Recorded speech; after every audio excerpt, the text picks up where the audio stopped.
I had to do it. I had to get one. Hey, man, every time. You know? gotta do that every time. Yeah. Well, I'm listening to our old shows. I'm a little more mellow, in those beginning episodes. But anyway, ladies and gentlemen, welcome to the Mindful Warrior podcast. Got a very exciting show. I'm really stoked up about it. Here with me, as always, my brother, Nate Jackson. Nate, how are you? I'm doing good. I'm happy to be here. It's raining a little bit in LA. Yeah, a little which gray. is very rare. So I'm enjoying it. I'm enjoying it myself. We've got Gandalf, our beautiful gray pit bull. Of course, as always, the maestro, Jed Bauer. And nice. There he is. That's right. Well, we've got a special guest today, Nate. Dr. Eric Blum. Not only that, he's an Arizona Wildcat. Pretty stoked on that. He is Bear down, baby. He is the owner of Synergy Chiropractic and Sports Rehabilitation in Westlake Village. Very excited to have him here today with us. Eric, welcome. Thank you. Thanks for having me. Awesome, man. And the reason we pulled Eric today is because today's show, we're going to dive into sports injuries and concussions. We're going to dive into how these things are dealt with, the procedures in place to handle injuries and concussions, and what guys are doing at every level to take care of those problems. So, yeah, I mean, we've dealt with so many injuries ourselves, and starting at an early age. Actually, I went through high school and didn't really get hurt at all. Yeah. But it's in college, the injuries start, especially when you're playing football, and you go through a lot of treatment protocol. And you go from team to team, and you go from training staff to training staff, but the treatment pretty much is the same. Ice and stem, ultrasound, pills, and get back out there, essentially. Yeah. Maybe a hot and cold tub. Right, a hot and cold tub, definitely, and a timeline to return, which is always like, this should be about a week. So you're put on that week, and then once that week is up, well, you better be out there, or you need a good excuse why not. And so guys start going off-site, see chiropractors, for example, and what we're talking about off-air is that there's sometimes some tension between the chiropractors and the team trainers. But we're happy to have you on as a chiropractor to defend your craft. Yeah, man. Thank you. So tell us about Synergy Chiropractic. What do you guys do there? What do you specialize in? So we specialize in sports medicine. We got a 7,000 square foot facility. So we're trying to be take an approach from every level. So we got a 5,000 square foot training facility where we do all the speed, agility, strength. And it's, not only sports specific, but position specific training also. You're going to train a kicker different than a lineman to a receiver and quarterback and so forth. So you have to have that understanding. So we do all that.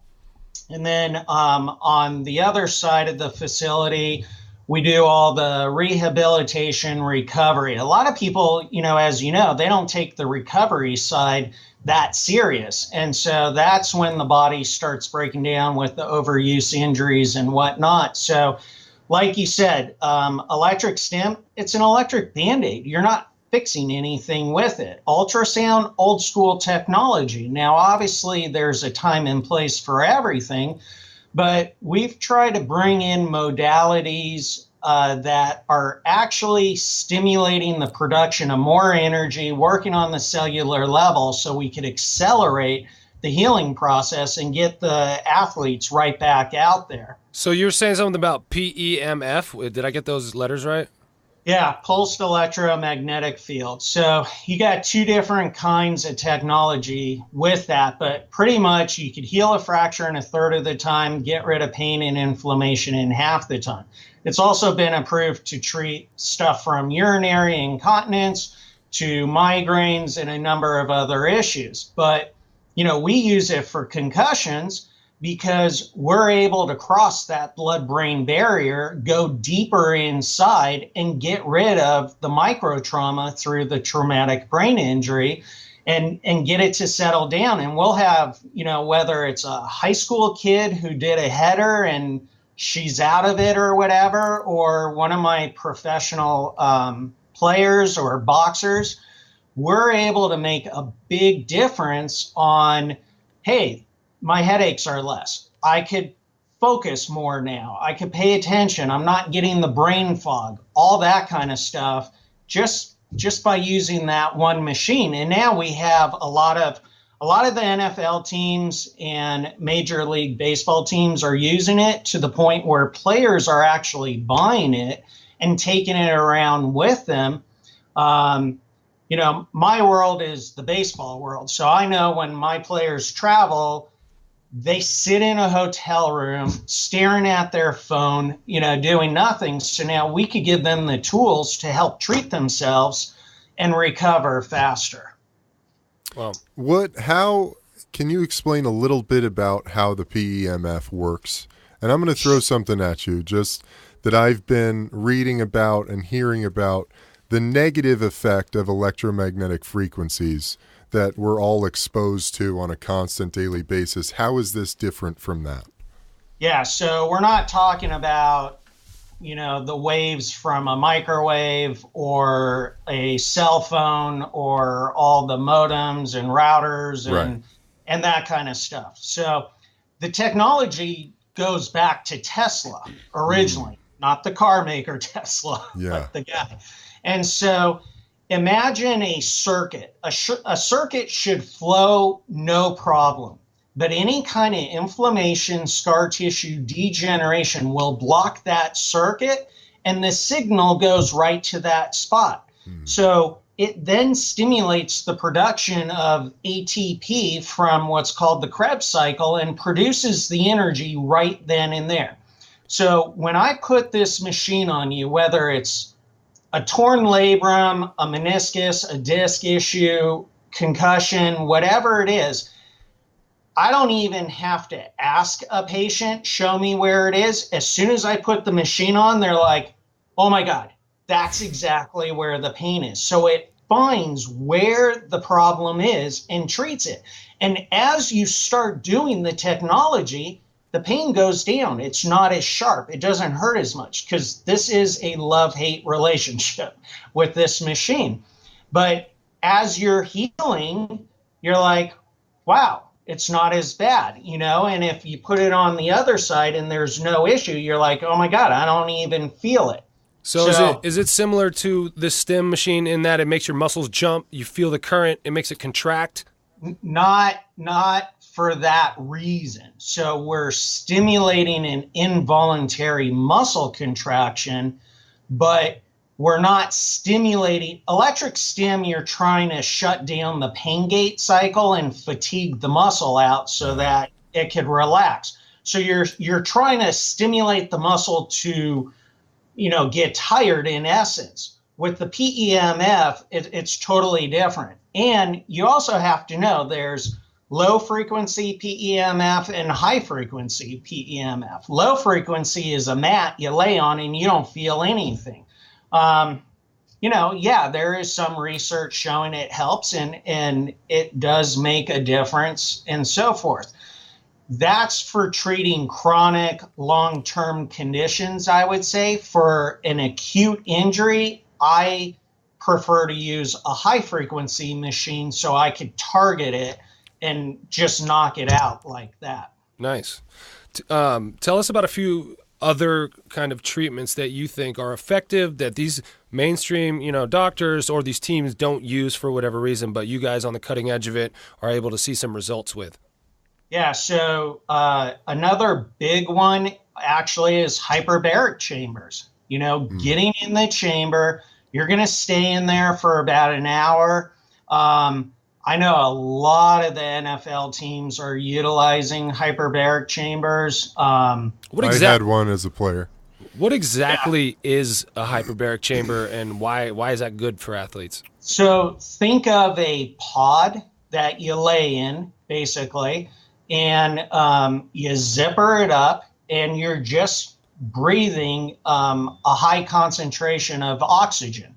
So the oxygen is going to the cells, it's going through the brain, and it's all about working on the cellular level to accelerate the healing process. So remember, everyone responds differently to multiple things. I could put 100 people in one thing and not everyone's going to love it. So that's why you have to have multiple tools to, treat someone if they're not responding to one. So hyperbaric.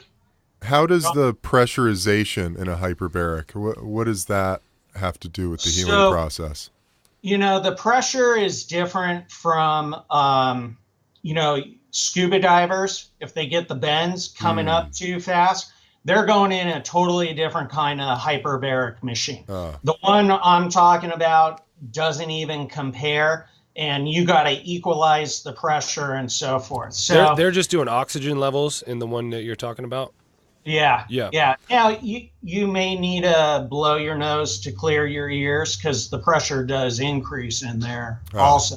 But it's more about the saturation of oxygen. Yeah, exactly. So you have that. And then the other thing we just brought into our practice is an actual walk-in cryo chamber. So there's two different kinds of chambers out there.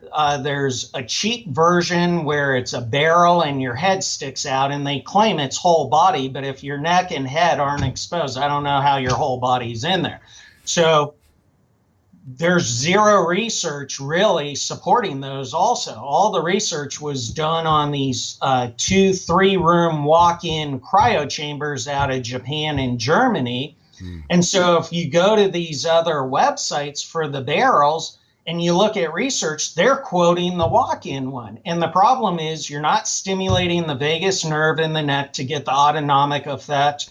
And the head isn't exposed, so you're losing heat and so forth. So will you talk a little bit about that vagus nerve and the autonomic effect? Well, before that, can I get a little clarification on what exactly is in a cryo chamber? What's the temperature? Are you getting stuff blown at you? What makes it unique in there? Let's get that out of the way. All right. So cryo is cold, obviously. Right. So the machine has different levels, and a lot of the machines, there are some electric ones that do not use nitrogen, but most of them use nitrogen because the research is showing you can't drop it cold enough with electric compared to nitrogen. So the liquid nitrogen goes into the chamber. So for the barrels where the head sticks out, they're blasting nitrogen. But the problem is people are inhaling it. Some are getting lightheaded and passing out, but a lot of people are getting burned, and third-degree burns and a number of serious issues, actually. So the machine we went with, it sucks all the nitrogen out, so you're breathing clean, fresh air. So to the point where they're supposed to be getting FDA approval at some point, hopefully in this year, and they're going to be the only and first FDA-approved chamber.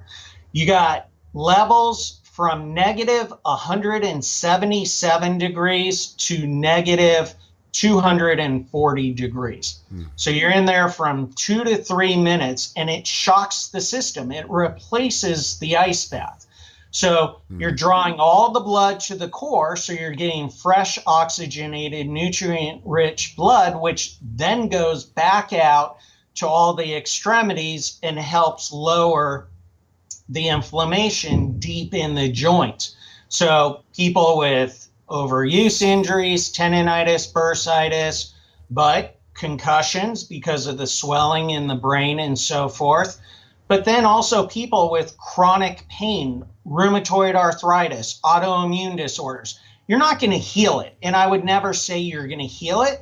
But, we got a girl with ankylosing spondylitis and, and other people with these autoimmune disorders, and they're able to function better and get through the day with less pain. Is this treatment something that you do it once and it helps you and you don't need it again, or are you going to be needing this daily to be able to, live a comfortable life? Yes. Daily. The more the better. No. I'm saying yes to both. Right. It just depends. It depends on the situation. We have some athletes who utilize it for before a game. So, in the Dodger training room, we have one of the barrels. Some of our players will go in there before a game, not all of them. Some of them, some people are going to utilize it when you're, sore and you've done a heavy workout, then you're going to recover. But someone with an autoimmune disorder or chronic pain may utilize it every day or 3 times a week. Right. It just depends how you respond to it and what effects you notice from it. As for athletes dealing with acute injuries, and often football players who have a lot of them, obviously doing the cryotherapy, getting in that room or going into a chamber, it's not a natural thing. You're kind of, tricking your system into doing certain things and to speed up the healing process.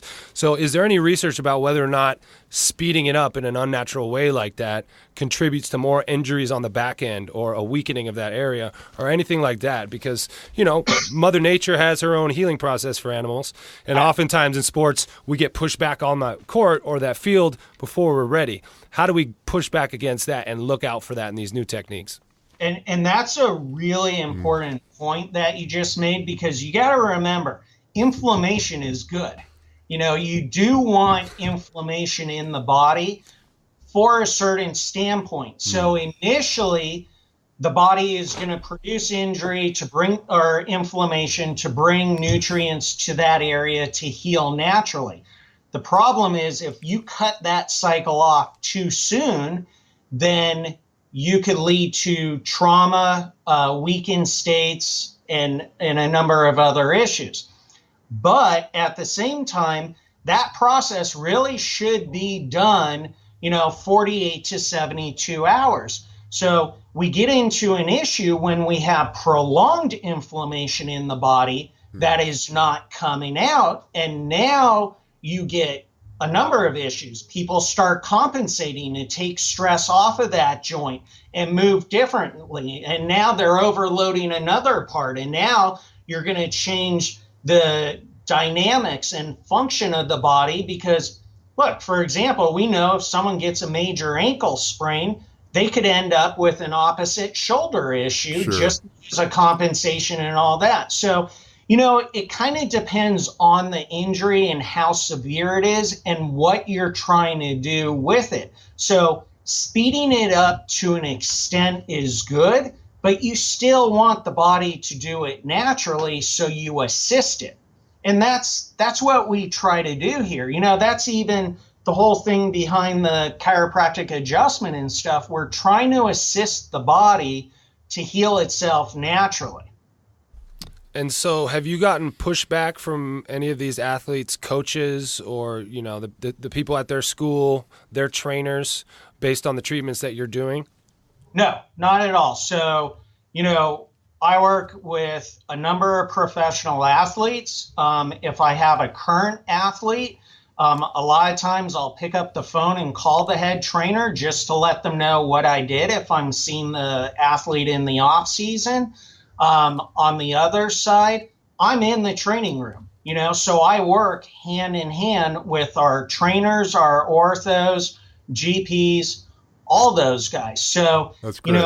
A player may walk in and need to get something else done, but then the player will come to me and ask, hey, can I get adjusted? When I show up in the training room, I go up to the head trainer and I'll say, hey, anything I should be aware of, any injuries, you need me looking at anyone? And he'll say, nah, same old, just go do whatever you do, whatever you need to do. Or he'll say, yeah, I need you to look at this, or this on whatever player it is. So every Major League Baseball team, except for 2 teams, have a chiropractor in the training room.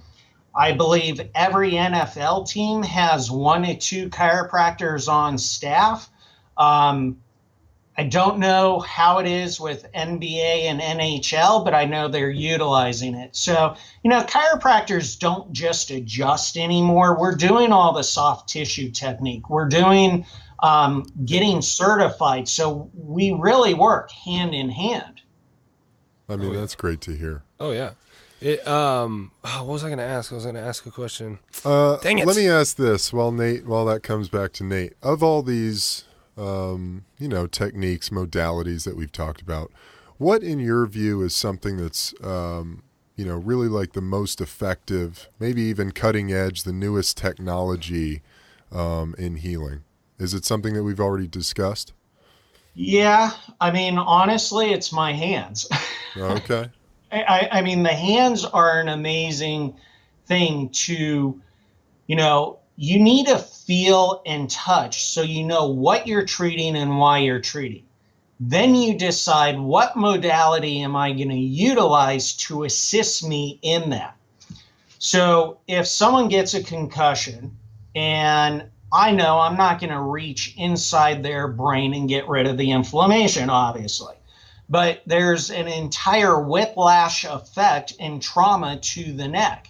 So you have to understand, when do you got to look outside the box. You don't just say, oh, your head hurts, so we're going to look at your head and neglect everything else. So by doing the adjustments in the neck, you're stimulating the mechanoreceptors, Golgi tendons, everything in the joint to get everything moving. Then you want to do some muscle work to increase the blood flow, break up some of the scar tissue and whatnot. But then I'm going to use the PEMF. That's going to be a big go-to for me because it's direct and you feel it right away. I also utilize hot lasers. So a class 4 hot laser could penetrate up to 4 inches in depth. You need to know when to use it and when not. I'm not going to do a laser over the skull for the inflammation, but I'll use it in the back of the head and try to get some of the nerves back there to settle down. And then I'll tap it in with the PEMF, and the combination is great. And then I close it out with the cryo chamber, and it's awesome. I like that routine. Well, now, speak a little bit about something. I know a lot about the body, from my own experience and my own personal research and journey. But talk a little bit about the vagus nerve and why is it so important? It's something I've been hearing more and more about.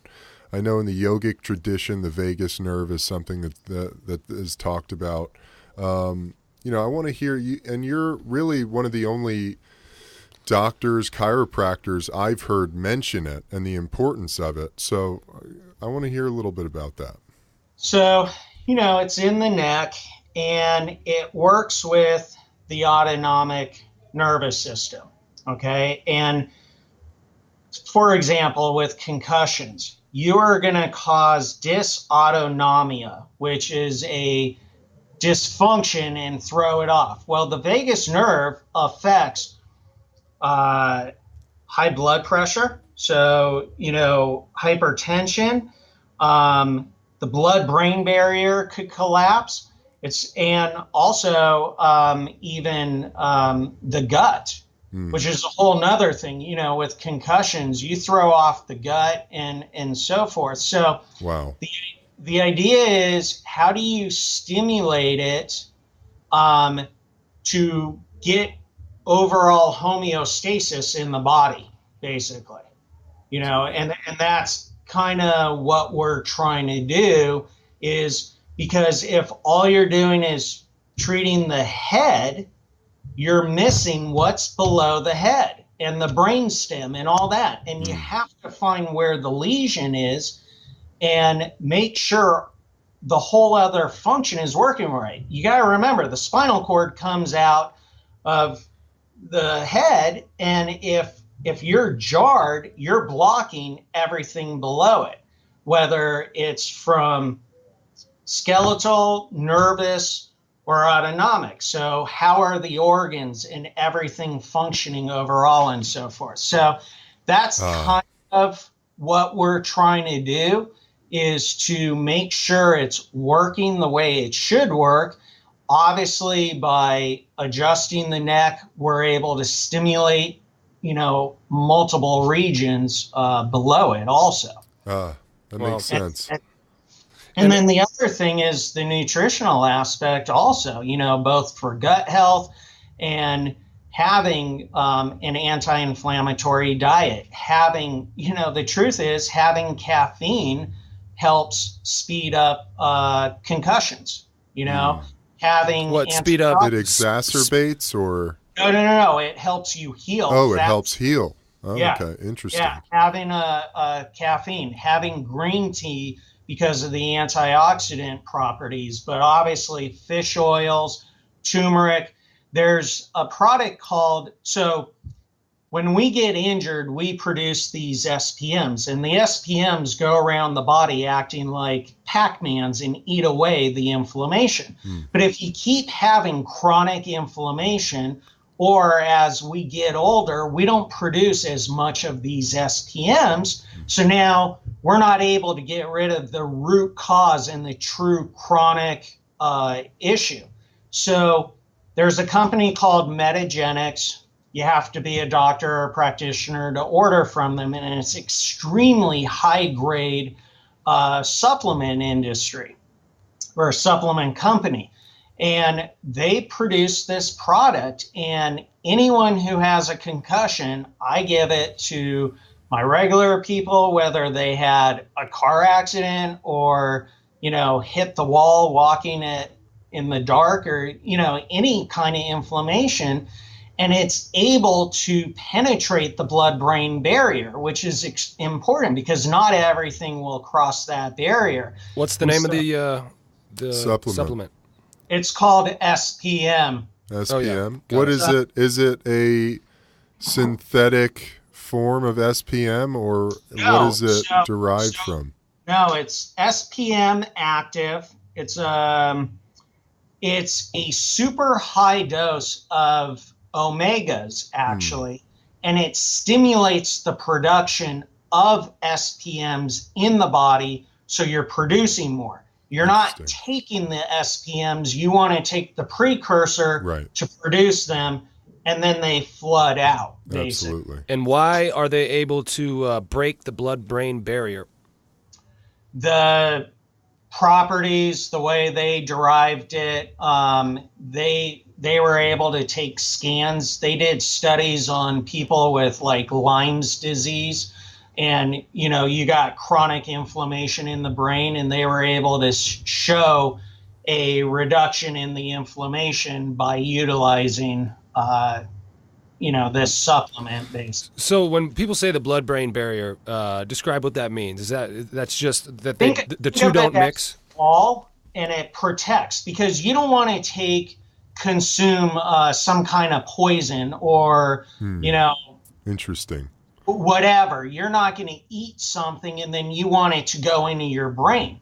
So it's an extra barrier to pretty much block all that garbage out.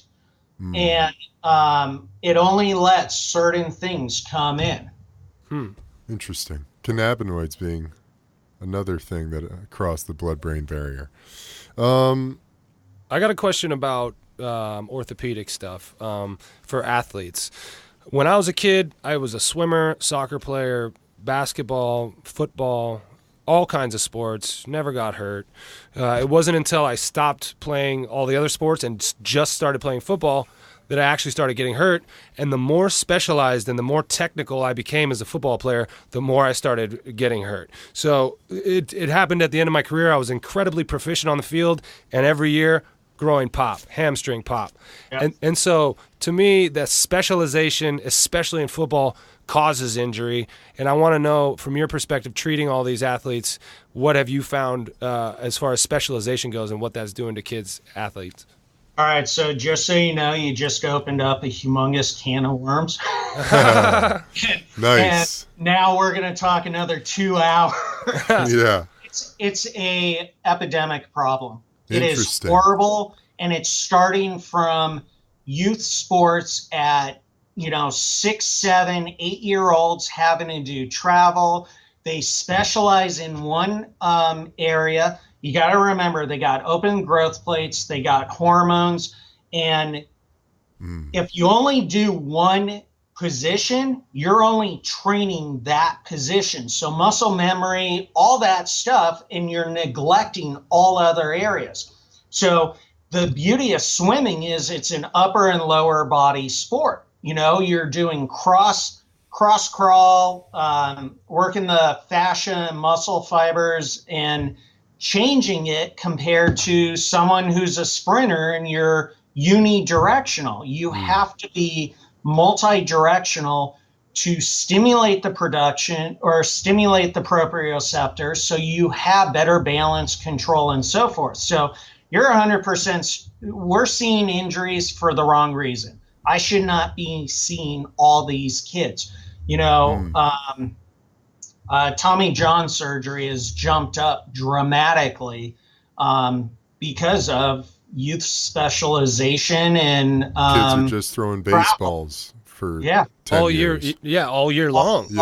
All year. You need 3 months off a year, not at one time, but a week here, 3 weeks, 2 weeks there. And when you're off, you could still work out, but you're stimulating different do something else and ways. Yeah, if you're a baseball player, you don't want to do overhead stuff in your off season because you're still irritating it, you know? Yeah, you should go rowing. I love that philosophy. Yeah. I mean, but it's, and a lot of the orthos and the medical profession is completely behind this. We're all on the same page. It's trying to get the parents, get a hold of the parents and the coaches too. But yeah, the parents, man. I mean, do kids play 3 sports anymore? Do you find a lot of multi-sport kids? I see not really 3 sports younger. Once they really start getting into junior high, then it's 2 sports. That you're lucky if it's 2 sports then. You know, I have an 11-year-old daughter, for example, and I have her doing multiple things throughout the year, you know? Nice. She's young. How does she know what she wants to be? Right. And there's a reason also on the flip side, out of all kids, boys and girls, by the age 16 or 17, 70% of the kids drop out of their sport because of burnout and overuse.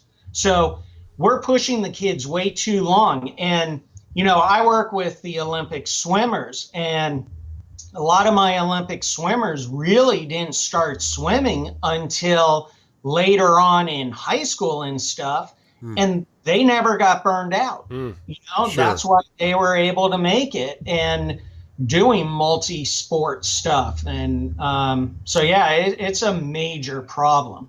Swimming's unique in that they get these guys doing double days from a very early age. Like middle school, they're waking up before school, going to practice, and then after school. I was a swimmer as well. I started swimming year-round when I was 8. And I swam year-round until I was 14. I was playing soccer as well. But I got to high school, I wanted to play football. I wanted to play basketball. And I swam for my high school, but my year-round swimmer wanted me there every morning and every afternoon. I couldn't do that. And I feel like the pressure is on kids these days. You show a knack for one sport, and wow, everybody sees dollar signs, and they're just jumping on that. And they obsess over it. The parents, this is a parent thing too. I was at 24 Hour Fitness like a year or 2 ago in Denver. It was like a Saturday morning, and this mom had her son out there with a coach who was like charting his layups. He had a clipboard, and each layup he's like, make it or miss it. So they're like, I mean, I'm sure you see some crazy stuff. Oh, there was there were some girls at a school, sisters, and after Thanksgiving, Dad tied a rope around their waist, and they had to pull a car in neutral up a hill to burn off the dinner. Oh my God! You're talking child abuse, and you're going to need to report them. And when I heard that story, I did not hear it directly from the kids or anything, but it's like, what is wrong with people? I mean, it's sad. And meanwhile, a lot of the psychology behind these parents is their own failed athletic careers themselves, or their own feelings of inadequacy, you know, and they're just taking it out on these poor kids. Yeah, they're living their dream through their kid. Wow. Man, I mean, my mind is blown, man. A lot of good stuff we covered today. Yeah. Well, we're thinking about having you on every once in a while to explain, the body, what's going on with injuries, maybe current event concussion stuff. You obviously know what the fuck you're talking about. So hopefully we can call you again. But Absolutely. yeah, man. Why don't you let our listeners know where they can check you out, more about your facility, and, anything else you want to plug, man? We're at our website is heallikeapro.com, and you can see some of our stuff there.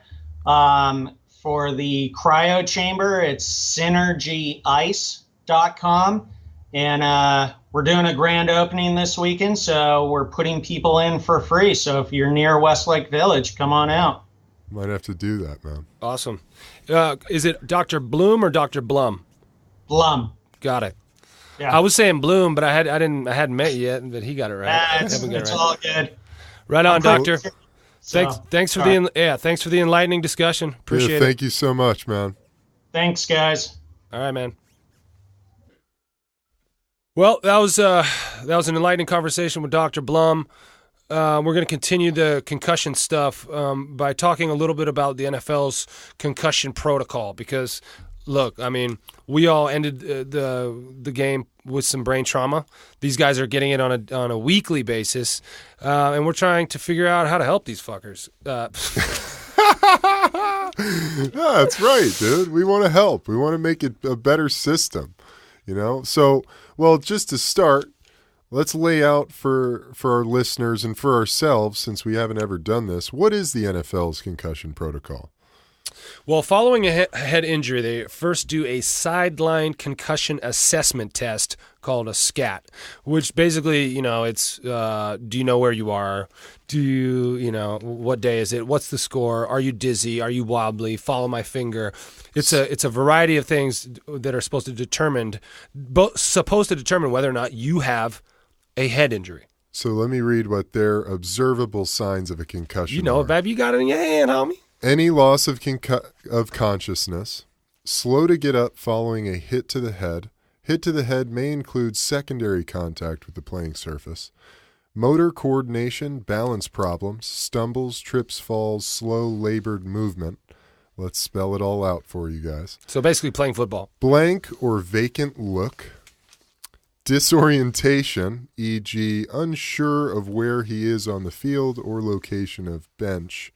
Clutching of head after contact, visible facial injury in combination with any of the above. So those are your observable that they've laid out in the document. Right. Observable signs. Observable is a big one here because they got to see it, And with 53 guys on each team, 45 suited up, 90 total, the chaos of the moment, the crowd screaming, the television cameras, flashes clicking, cheerleaders screaming, and soda and the beer and the hot dogs and the popcorn. Well, good luck seeing all that shit.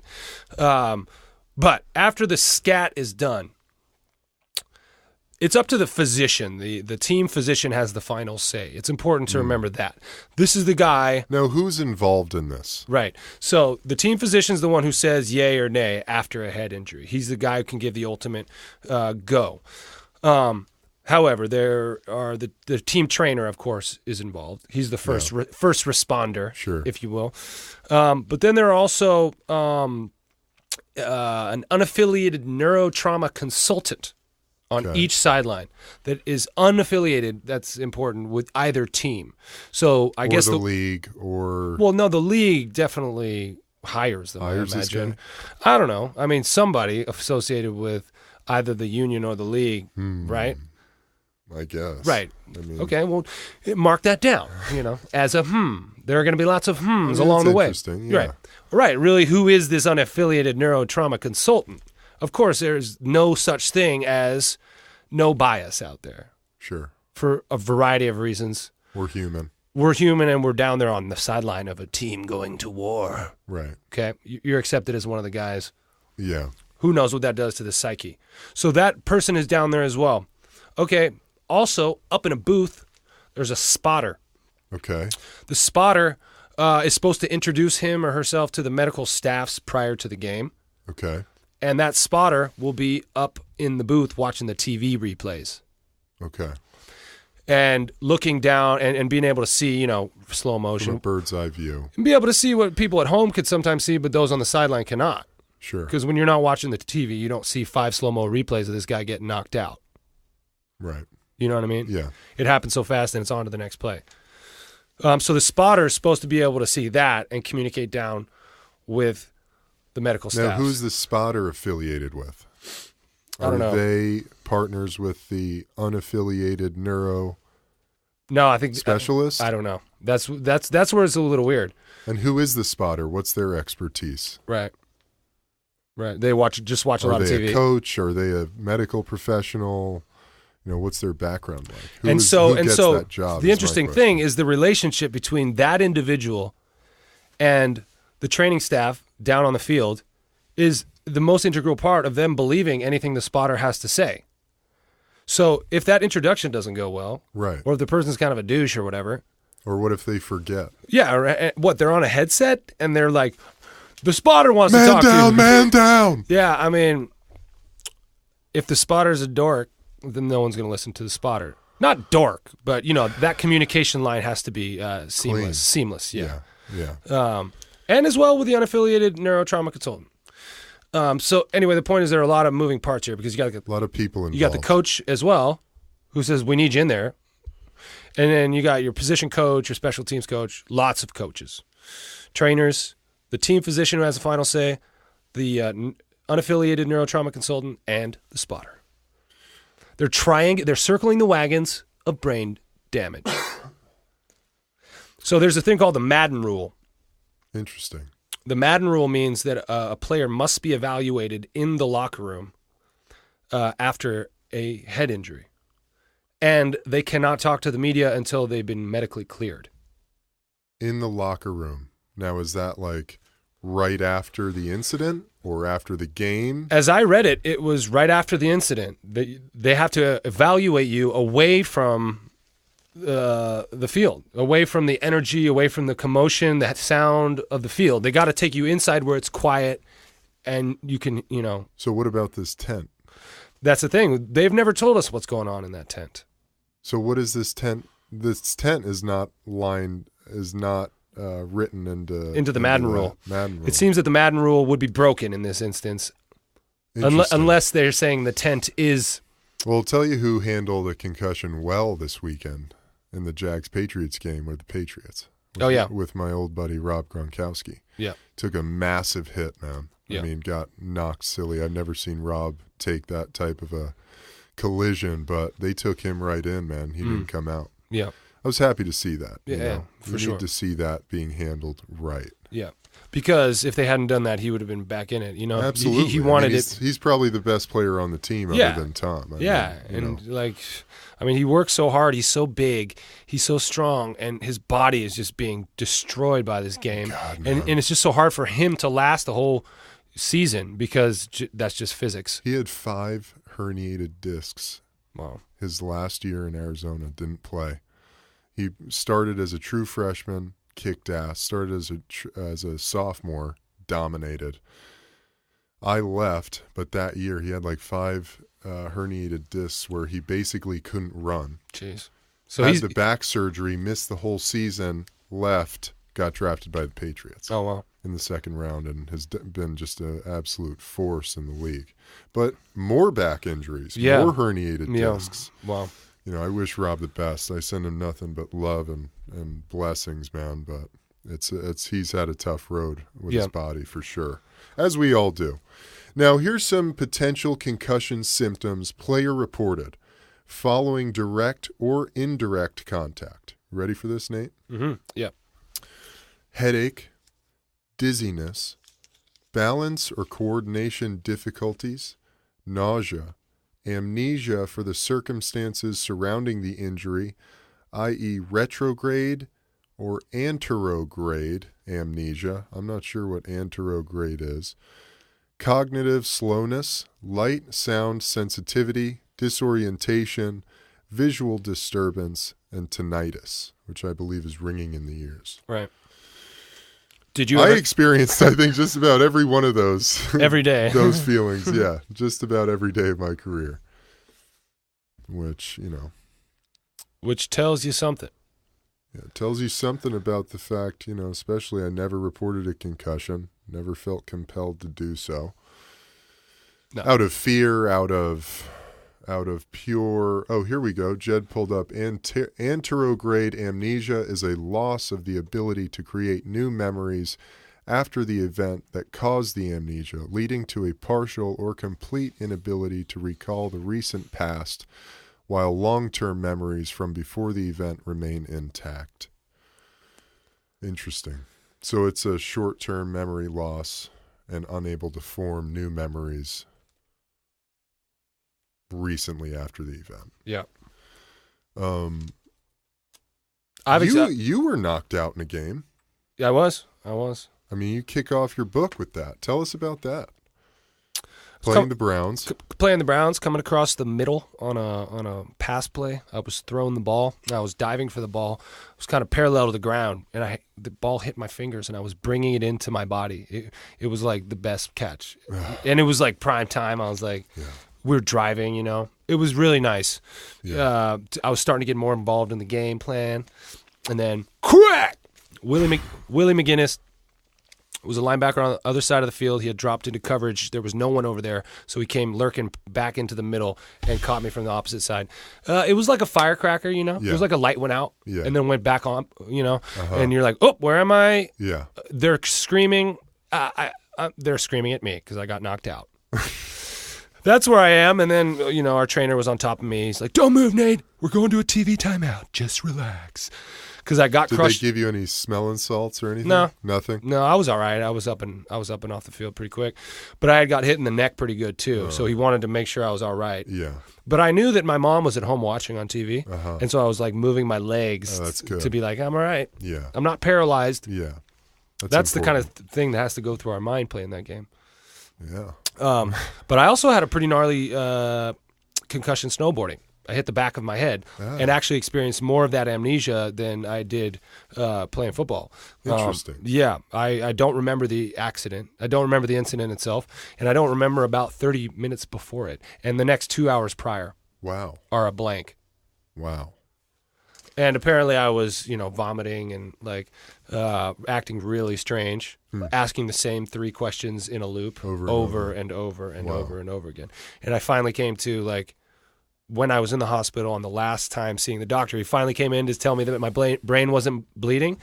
And it was as if I was waking up for the first time. Wow. Now, and it was 2 hours after the incident. So fascinating. Yeah. The brain is a very complicated organ.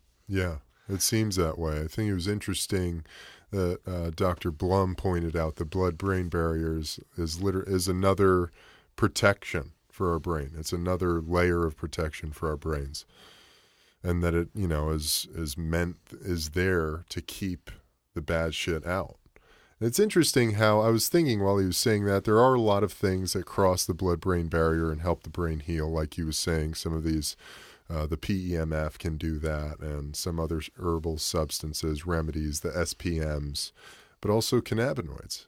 I think that's interesting that cannabinoids are one of the chemical compounds that, that guard allows to pass through. I think it speaks to the healing properties of it. Oh, yeah. I don't think it's any coincidence that, considering what we just described, that is the protocol that's in place to deal with the head injuries in the game, which are prevalent enough for them to create all of this around it. Right. It's a really, really big deal. It's the number one. I can't think of a bigger thing that the NFL is up against. No. The brain damage of all your former employees. Right. Right. And I don't think it's a coincidence that having gone through that experience, you and I, and having consumed cannabis throughout, that has allowed us to sit here and be able to articulate this and explore it in a way that uses our brain. Yeah, absolutely. I often try to figure out what it is about cannabis that helps me, that I lean on. but it's a lot of things. I don't crave it physically during the day, but I know that when I experience the feeling of it, some things click in place for me, and I'm able to focus on some things and be pain-free and get in touch with my body, listen to my body, and listen to my thoughts and ideas in a way that's more productive, I found. But aside from that stuff, because, the powers that be don't care about your own spiritual awakening. Right. But the fact that it could be protecting our brains in advance of a brain injury and helping them heal afterwards is enough for us to keep on digging. I mean, why?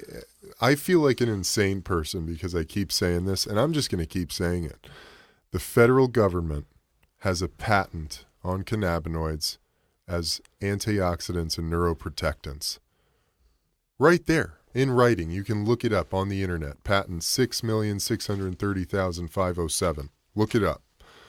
Federal government. Cannabinoids as neuroprotectants. What does that mean? Well, you never know. That could have been like a rogue Fed guy who's like a stoner and slipped that one through somehow. Well, was like, you guys got to listen to me. Either way, it's in black and white, man. And the NFL has concussions, number fucking one, right? Yeah. Let's be real.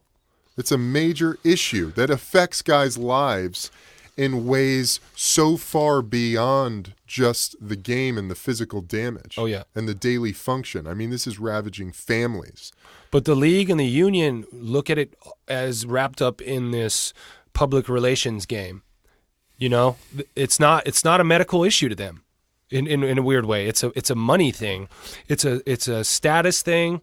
It's a fucking cultural dominance thing. The NFL wants to make as much money as possible, and they'll massage their public relations stance on social issues based simply on how much money they think they can make. And well, don't you think, going back to your original where you were going was, don't you think that cannabis could positively affect the NFL's bottom line? I do. It's just going to take them a while to come around, and the federal scheduling of the substance is what makes it so hard. Yeah. That's what makes it so hard for the NFL to get behind. Yeah.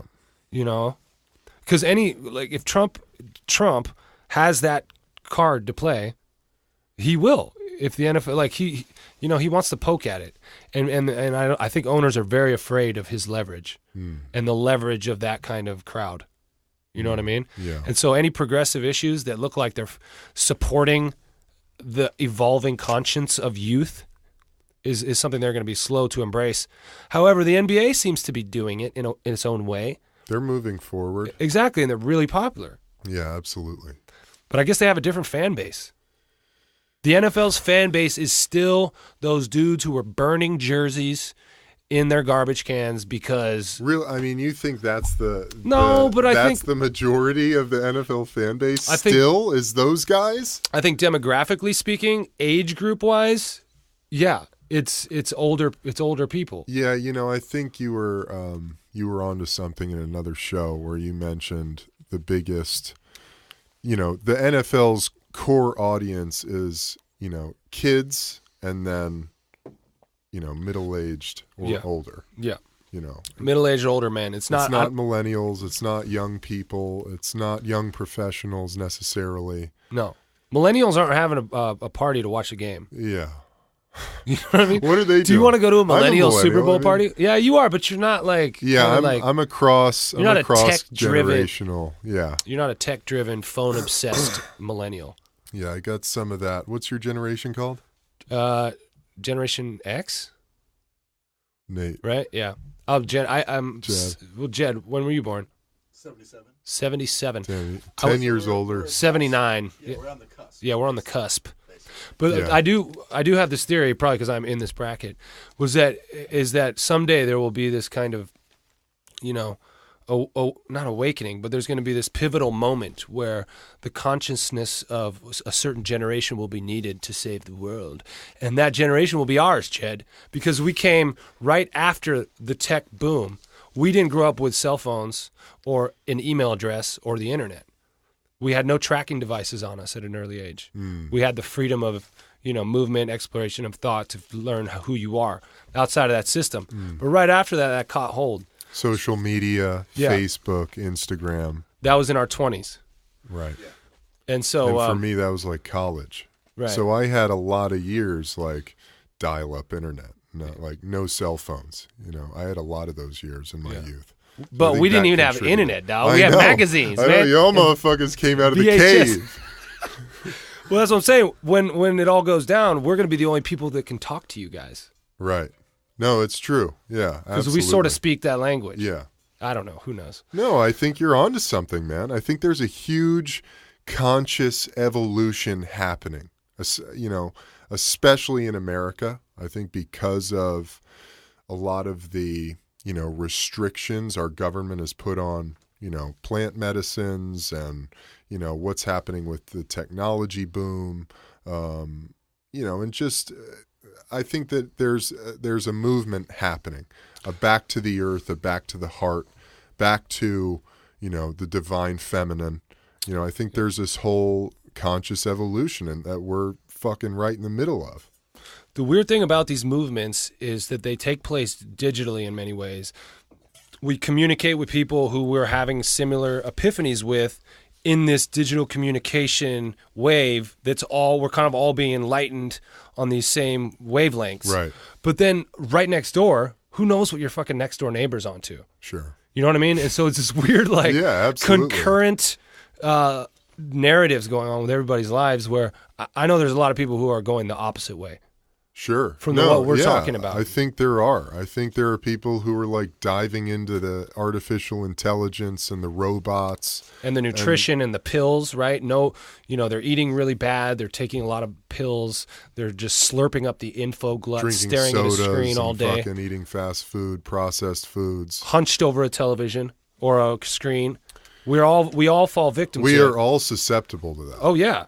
I mean, I struggle with it. I just put my phone into grayscale, which is a thing you can do with the colors, so the colors aren't as enticing. Yeah. It just looks like a Game Boy screen. Because the blue light we know about is so stimulating. It is. Cerebrally just stimulating. It's a drug. What I've been doing at night, which has really, I think, helped my sleep tremendously is I put my phone on airplane mode before I go to sleep.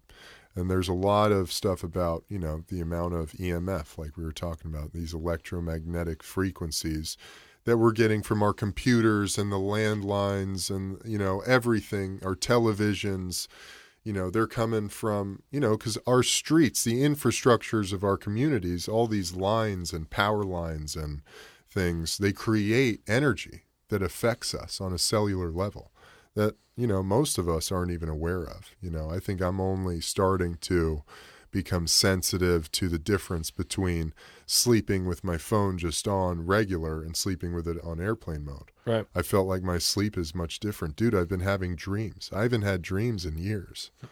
It's an interesting journey to be on, when you start paying attention to all these different aspects of our life, that we've become, technology is an amazing thing. It's an amazing tool, right? I mean, to get information, to get our message out there. We couldn't have this podcast, man, without technology. And, it should be utilized that way. And I think it's very effective, but, there are downsides to it. Well, we're going to be keep on using the upsides to bring the mindful baby. warrior. Ow! And to you, listener, you sitting there just doing what you're doing. Hey, and if you're sitting there listening to this podcast and you really like it, would you do us a huge favor and share it with a buddy or a few? Tell them how much you love it. We'd feel those positive vibes all the way out here in Venice. And we'd greatly appreciate that. You can subscribe on iTunes.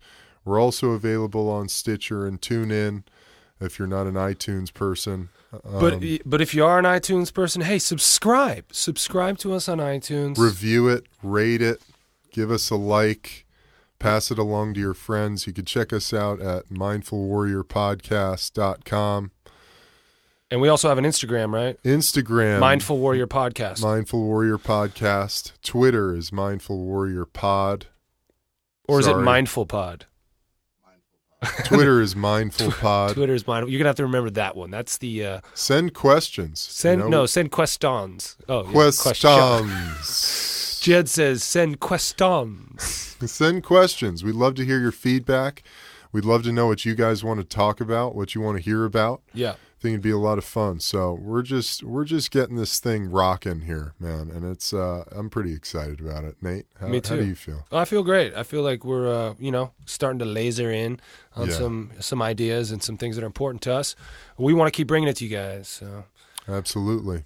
Well, hey, good show today. Great show, man. For Gandalf, for Jed, for Eben, and for me, this has been The Mindful Warrior.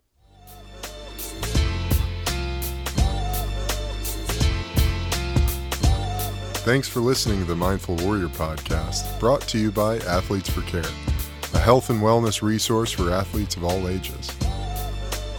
Don't miss out on Nate's books, Slow Getting Up and Fantasy Man,